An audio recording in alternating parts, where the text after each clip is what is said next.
Anda mau bertanya, apa hukum berorganisasi adalah termasuk hizbi? Berorganisasi itu satu fitrah. Bahkan orang ketika tidak berorganisasi namun cenderung mengorganisir setiap kegiatannya, itu sebetulnya organisasi juga. Ya kan? Organisasi itu kalau boleh kita katakan kadang-kadang terjadi secara makna, kadang-kadang secara mabna. Apa itu perbedaannya? Kadang-kadang secara mabna itu ada strukturnya, ketua, sekretaris, bendahara. Kadang-kadang seperti itu, terstruktur, jelas strukturnya, ada ART-nya, ada ADART-nya dan seterusnya. Namun kadang terjadi secara maknan. Maknan itu apa? Mereka menolak organisasi, tapi secara makna, secara praktek mereka pun terorganisir. Malah kadang-kadang lebih sadis daripada yang berorganisasi. Mereka katakan kita tidak, tapi ada semacam kamu tidak, Ustadz ini bilang tidak boleh duduk di sini, Ustadz ini bilang tidak. Ini kan semacam ya. Jadi berorganisasi ini hukumnya mubah, boleh saja, selama bukan untuk tahazzub ya, atau ta'assub ya, bukan untuk fanatik. Misalnya sebuah dakwah membutuhkan pengorganisasian, ya wajar. Dia mungkin punya yayasan, dia mungkin punya ormas dan seterusnya, itu hal yang wajar. Sebagaimana sekolah juga demikian, ada kepala sekolahnya, ada sekretarisnya dan seterusnya. Artinya ini hal-hal yang adami, tidak bisa kita lepaskan dari kehidupan kita sebagai manusia. Punya kecenderungan untuk berkumpul, punya kecenderungan untuk bermufakat, punya kecenderungan untuk membentuk satu kelompok. Itu wajar, iya kan? Sekarang ini apa yang tidak ada? Dia punya kelompok. Orang yang hobi sepeda ada DP organisasi.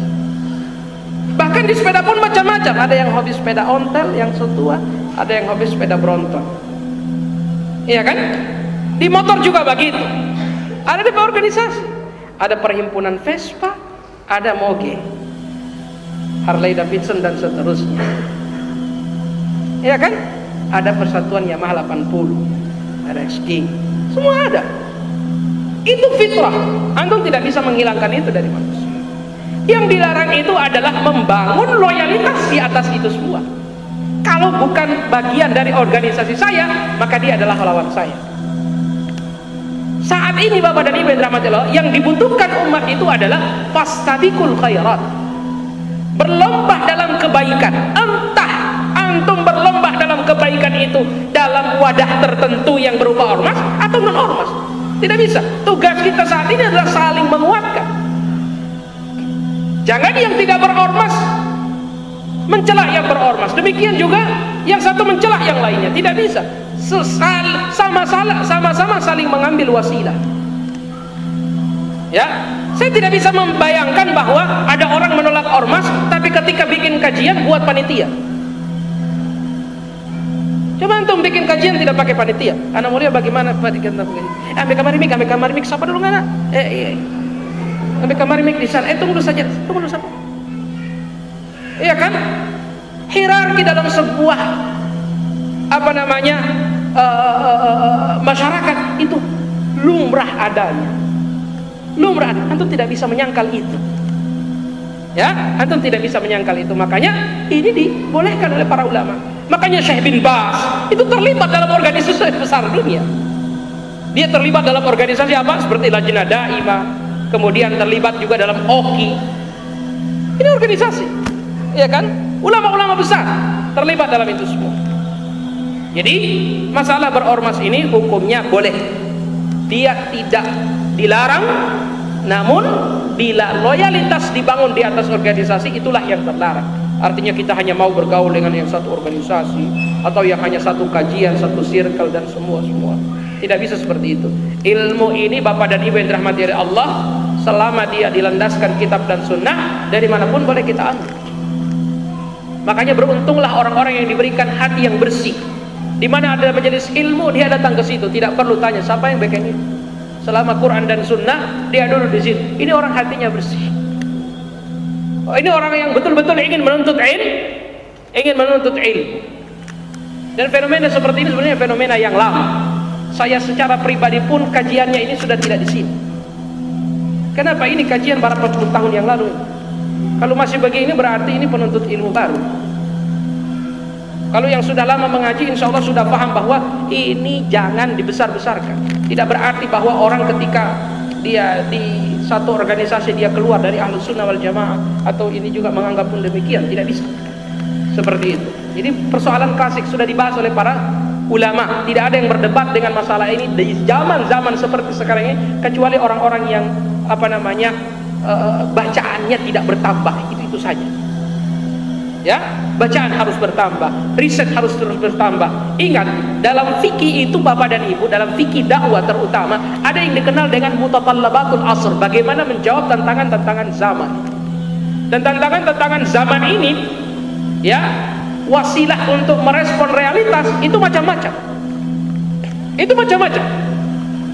Dan hukumnya mengikuti perkembangan zaman itu sendiri. Saya ingat dulu kata dosen saya waktu di Madinah, ketika radio masuk Saudi itu banyak ulama yang mengharamkan. Televisi masuk Saudi juga demikian. Tapi belakangan kan kemudian terjadi perkembangan pemikiran, dilihat bahwa oh ini begini, oh ini tidak seperti yang dimaksudkan dalam hadis. Kemudian menjadi hal yang lumrah, biasa. Seperti itu dan seterusnya. Dulu foto ini keras sekali. Ya kan? Sekarang ketika dia menjadi bagian dari zaman, antum mau apa? Oh, tapi kan kita tidak boleh mengikuti zaman. Iya, tidak boleh mengikuti zaman pada apa yang menyelisih syariat. Pada apa yang tidak menyelisih syariat atau didiamkan oleh syariat, antum tidak usah cari-cari hukum. Sama seperti masalah organisasi ini, sebetulnya tidak perlu dicari-cari hukumnya. Kenapa? Antum akan kesulitan sendiri, antum akan terjebak dalam labirin pandangan-pandangan orang. Dan antum tidak akan keluar dari situ hingga akhirnya sampai mati antum cari hukum organisasi, tidak belajar-belajar. Ada harus seperti itu. Makanya Nabi mengatakan, innallaha farada fara'id. Sesungguhnya Allah itu telah menetapkan yang fardu. Fala tudayyi'uha. Maka jangan kamu sia-siakan, wajib kerjakan. Wa hadda hududan fala ta'tadduha. Dan telah menetapkan batasan-batasan, jangan kamu langgar. Jangan kamu langgar itu. Dan telah meletakkan yang haram. Fala tantahikuha. Jangan kamu terjang keharaman itu. Kalau udah haram udah jangan dipelintir-pelintir lagi. Wasakata an asya. Dan diam terhadap beberapa hal. Diam, tidak memberi hukum. Wasakata an asya. Dia diam terhadap beberapa hal. Min ghairi nisyanin, bukan karena Tuhan lupa untuk menetapkan hukumnya, bukan. Tapi Tuhan biarkan itu tidak berhukum, jadi mubah, tidak ditaruh hukum di situ. Artinya ada kelonggaran dalam hal itu. Antum lihat, syariat membahas hukum tidur, hukum makan. Syariat hanya membahas adabnya atau hukum pada makanan yang telah makannya enggak. Kenapa? Itu fitrah manusia. Artinya syariat mendiamkan kamu makan apa, syariat diamkan. Cuma syariat mengatakan ini tidak boleh kamu makan. Itu saja. Kamu makan, kamu mau tidur jam berapa, syariat tidak mengaturnya. Kecuali ada beberapa yang dikatakan itu makruh hukumnya untuk tidur di antara waktu itu. Itu didiamkan oleh syariat. Wa sakata an asya rahmatan bikum. Dan itu karena Tuhan mendiamkan hukumnya karena rahmat bagi kamu, min ghairi nisyanin, bukan karena Tuhan lupa menetapkan hukumnya. Fala tabhathu an. Kamu jangan cari-cari.